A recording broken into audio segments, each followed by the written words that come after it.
Keypad phone के बारे में काफी लोगों ने मुझसे कमेंट करके पूछा कि कीपैड फोन कौन सा लेना चाहिए, क्योंकि इसमें काफी कंफ्यूजन बनी रहती है। हम 500 वाला लें, 1000 रुपए वाला लें। आज मैं आपको एक ऐसा कीपैड फोन बताने वाला हूँ जो लॉन्ग लास्टिंग चलेगा और हमारे बड़े बुजुर्गों को देने में काफी फायदेमंद रहेगा। अपने बड़ों को ना अक्सर कीपैड फोन ही देना पसंद करते हैं और देना भी इनको कीपैड फोन ही चाहिए। स्मार्टफोन को नहीं देना चाहिए, मुझे कमेंट करके जरूर बताना। आज ऐसे ही एक कीपैड फोन के बारे में बताऊंगा जो लॉन्ग लास्टिंग चलेगा, 3-4 साल आराम से चलेगा बगैर खर्चा मांगे। बहुत अच्छा फोन बताऊंगा जिसमें आवाज वगैरह बहुत तेज आती हो। आप याद रखेंगे बिट्टू भाई ने कोई कीपैड फोन सजेस्ट किया था। मगर बताने से पहले आपको बता दूं कि आप चैनल पे नए मेहमान हो तो सब्सक्राइब जरूर कर लेना, बाद में आप भूल जाएंगे। शेयर कर देना अपने जितने दोस्तों के पास कर सकते हैं जिनको कीपैड फोन लेने की इच्छा हो। भी मेहनत करके मैंने फोन ढूंढ के निकाला और मैं अपने पर्सनल एक्सपीरियंस को मैं ऐड करूंगा। आपको मैं एक वीडियो दिखाऊंगा जिसमें आपको पता चलेगा कि कस्टमर किस तरीके से 3-3, 4-4 साल इस फोन को यूज कर लेते हैं, उसके बाद भी फोन के अंदर दिक्कत नहीं आती है। हमारे बड़े बुजुर्गों को अक्सर है ना सुनाई देने की प्रॉब्लम ज्यादातर होती है। कंडीशन में भी है ना वो फोन अच्छे से काम करता है। नोकिया 5310 FM भी आपको बगैर लीड के सुनने को मिल जाएगा।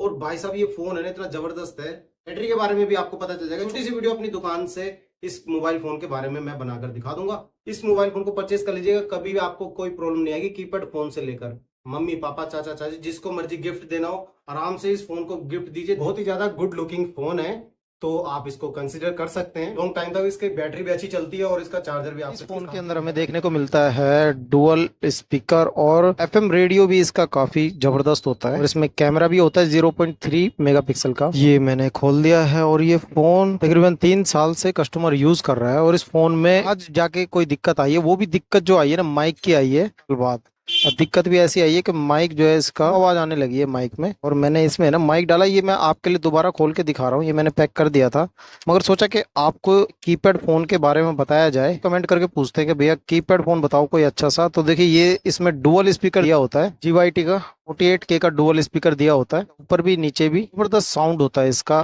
FM रेडियो की भी आवाज बहुत अच्छी आएगी। और इसकी एक चीज और अच्छी है, इसकी जो डिस्प्ले की जो क्वालिटी है ना वो आपको पुरानी वाली मिलने वाली है। नोकिया में जो पहले आया करती थी डिस्प्ले क्वालिटी, पत्ते वाली कनेक्टर वाली जो डिस्प्ले आया करती थी वही डिस्प्ले इसके अंदर लगाई गई है। और चार्जिंग जैक भी इसका काफी मजबूत होता है। देखिए हमारे घर में जो बड़े बूढ़े होते हैं ना उनको तो भाई मैं कहूंगा स्मार्टफोन ना ही दो तो ज्यादा अच्छा है। आप समझ सकते हो कि मैं क्यों मना कर रहा हूँ, क्योंकि आजकल भाई अगर टच वाला फोन दे देते हैं ना तो टच वाले फोन में ऐसा ही होता है, कुछ दबाते हैं कुछ आ जाता है, उसके बाद भैया जवानी फूट जाती है। कहना चाहूंगा कीपैड वाला फोन दे दो, ज्यादा अच्छा है घर में।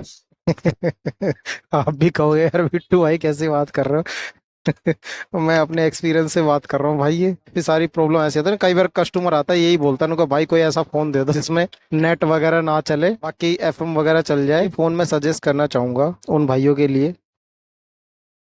और अगर आप एक सस्ता फोन देख लेते हैं जैसे कि मान लीजिए आईटेल वगैरह का कोई आप परचेज कर लेते हैं, वो किसी को गिफ्ट भी दोगे ना तो मन में यही रहेगा कि यार क्या कूड़ा कबाड़ा दे दिया। तो अगर किसी को दी जाए चीज तो वो भी अच्छी होनी चाहिए मेरे हिसाब से। प्लस माइनस के जो वॉल्यूम बटन दे रखे हैं ना वो साइड में दे रखे हैं कि आप यहाँ से मीडिया कंट्रोल कर सकते हैं। मीडिया कंट्रोलर बटन भी इसमें दे रखे हैं, जो कि एक पुराना फोन कभी आता था 5210 था शायद, या आपको मॉडल नंबर याद हो तो बताना मुझे, जिसमें जिसमें साइड में लाइटें आती थी नोकिया के फोन में, वो लाइटें जगमगाती थी, उनमें बटन दिए होते थे। ऐसे आवाज की आपको कहीं से कहीं कोई दिक्कत नहीं आने वाली है। डुअल स्पीकर होते हैं, ऊपर नीचे दोनों में सेम आवाज आएगी, स्पीड में तेज में। कैमरा भी बहुत अच्छा है भाई, अगर आप डे लाइट में फोटो लोगे ना तो काफी अच्छे फोटो इसमें निकल के आते हैं। और इसमें सबसे खास बात ये होती है कि इस फोन को है ना आप बहुत कम रिपेयर कराओगे दुकान पे जाके, क्योंकि इस फोन में दिक्कत ही नहीं आती है यार, बहुत कम आती है। बताऊँ कैसे कैसे दिक्कत आती है। आवाज कम हो जाएगी, आवाज कम होगी तो यहाँ पे आप एक ब्रुश लेके ना, जो ब्रुश हो खराब एक ब्रुश ले लेना, बस उससे साफ कर देना, आपकी आवाज तेज हो जाएगी। नीचे वाला भी साफ हो गया, आवाज तेज हो जाएगी। स्पीकर का आउटपुट दोनों आगे ही दे रखे हैं, पीछे ना देकर। जी जिसको कीपैड फोन की जरूरत हो, काफी लोगों ने मुझे कमेंट में पूछा कि कीपैड फोन कौन सा लेना चाहिए। जी जिसको जरूरत हो अपना खरीद लीजिएगा। आपकी आसानी के लिए लिंक दे दूंगा डिस्क्रिप्शन में, वहां से आप चेकआउट कर सकते हैं। मैं मिलता हूं आपसे अगली वीडियो में, तब तक के लिए जय हिंद जय भारत।